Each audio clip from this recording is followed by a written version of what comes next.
everyone, and welcome to Photo Finds. I'm your host, Gavin Hatch. This week we're starting in Orlando at Disney's Hollywood Studios, and then we're going to head to Tampa Bay to Busch Gardens. Alright, so over in Disney's Hollywood Studios, at the entrance of the park, I noticed on where you pick up park maps and times guides, they had these 3 small bubble making machines up there. These were not for sale. These were just strictly there to go ahead and make a lot of bubbles.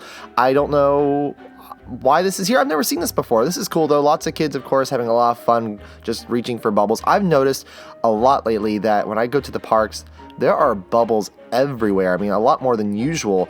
I think Disney started selling a new Little Mermaid bubble making machine that you can purchase, and I think it's a lot better than the old ones that used to use. It kind of looked like guns, and they're selling them like crazy, and so everywhere you go, every queue you stand in, some kid has it, and there are bubbles. If I'm not the only one that's noticed this, comment below. If you're watching this on YouTube, go ahead and comment below and let me know if you've also noticed a lot in the parks these days that there are a lot more bubbles than usual. The construction wall over where the Academy of Television Arts and Sciences Hall of Fame used to be located has been removed, and it's now just a courtyard area. They did not put anything here food related or merchandise related. It's just a courtyard. All the busts are gone, and the logo for the Hall of Fame have also been removed, even though like the vines are still on the side of the wall there of the building of the theater, and you can kind of tell where the logo used to be, but there's nothing there anymore. It's just a courtyard. Over at Star Wars Launch Bay, they've added the image of the Death Star above the entrance itself on that banner, and also over to the left of that, coming towards Star Wars Launch Bay, they also have put some advertising up. I'm sure this has been here for quite some time, but it's been a while since I've been in this area, and they have added posters for the movie Rogue One, the new Star Wars film that just came out and very popular. And so yeah, this whole area and inside as well, they've added different models and things from the new Rogue One movie inside the launch bay. So recently they added a Moana meet and greet area inside of One Man's Dream, and this is pretty interesting. It fits in pretty well here. It's kind of where the display used to be, the huge model of New Fantasyland. So of course they removed that, I believe 2 years ago or last year, and it's been gone for a while, but they put construction walls up and they added and did some construction inside here and added this whole meet and greet. So it's kind of like 2 rooms. You have a queue room, and then you have the room where you actually do meet her, and it's pretty big size, so it's nice, and it's themed very well. So you can meet Moana. It was posted at a 30-minute wait, but we only waited like 5 to 10 minutes. The queue is not very long. It does not look like it can hold a lot of people, so it was still nice though to do this, and it's all indoors. And it's interesting, the queue itself, I'll show you here how it's actually, there's no queue rope, there's no poles, it's all on the floor. So they have the carpet, they call it, I believe they were calling the current. That's what the cast members were calling it. So they were theming to keep moving through the current, or the tide, maybe that's what it was. I'm not sure. And it was really cute though, because they have it on the ground, so you can kind of move around. You don't have to worry about kids leaning on ropes, and if you have to leave your group and come back in, you can easily just walk to them without having to tell everyone, excuse me. So it's kind of interesting, but I don't think we'll probably see this pop up in attractions. I think attractions are still going to keep, the old-fashioned queue and actually keep ropes and chains, because you have to have some organization here. This is kind of interesting, but it is a very small space, so that's probably why they decided to do this instead of actually having queue ropes or chains. But the area is really heavily themed. You have there's wallpaper, and it just kind of makes you feel like you're inside the caves where Moana in the film discovers all these like boats and canoes and things like that.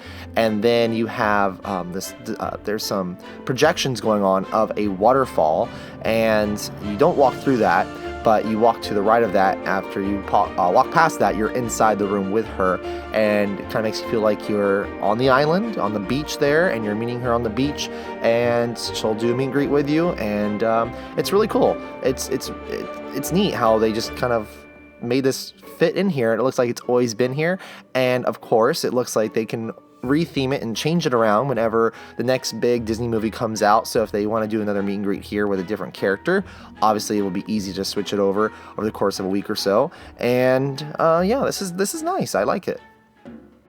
All right, so let's change gears here. Let's go to Tampa. Now, Patrick and I went to Busch Gardens the other day just because it was such a beautiful day out and we both had some time off, so we went to Busch Gardens. Patrick had never been during the day. He'd only been during Halloween, so this was his first time going during the day to see actually what the park has to offer, and he didn't understand that the park is kind of similar to Animal Kingdom where it has a safari and they have lots of animals and it's not just roller coasters. He's not big on roller coasters, so even though we're looking at roller coasters here, he knew that I had to show him that there was more to do besides just thrill rides. But of course, this park is great if you are a thrill seeker. It's not just for animal lovers, but we did go there mainly to feed the giraffes, and we did that. But they have something called the Serengeti Safari, which you can go ahead and board a safari truck.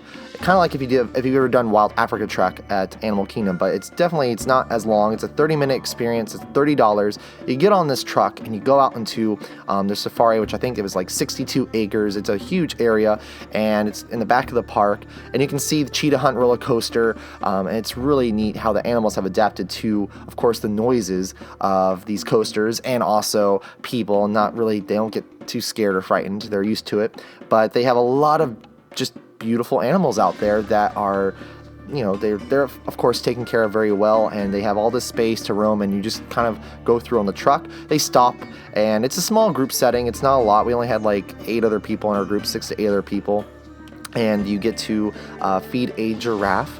And it's really interesting. There's other animals though out there that you just kind of go around. They have a north side and a south side that you travel through, and they have white rhino and black rhinos and all kinds of. They have zebras, and the giraffe that we actually got to fed that came up to our truck was named Cupid. And there's only one male out there. There's lots of females, but there's only one male in the entire group. But this was Cupid. She came over, and we got to feed her.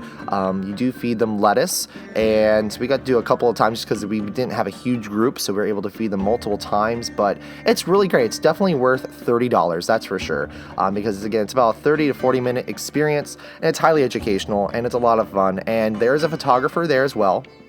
I like this. The photographer gets some great photos. Now, the photos are not included. You don't get any complimentary photos with the group, or with the tour, I should say.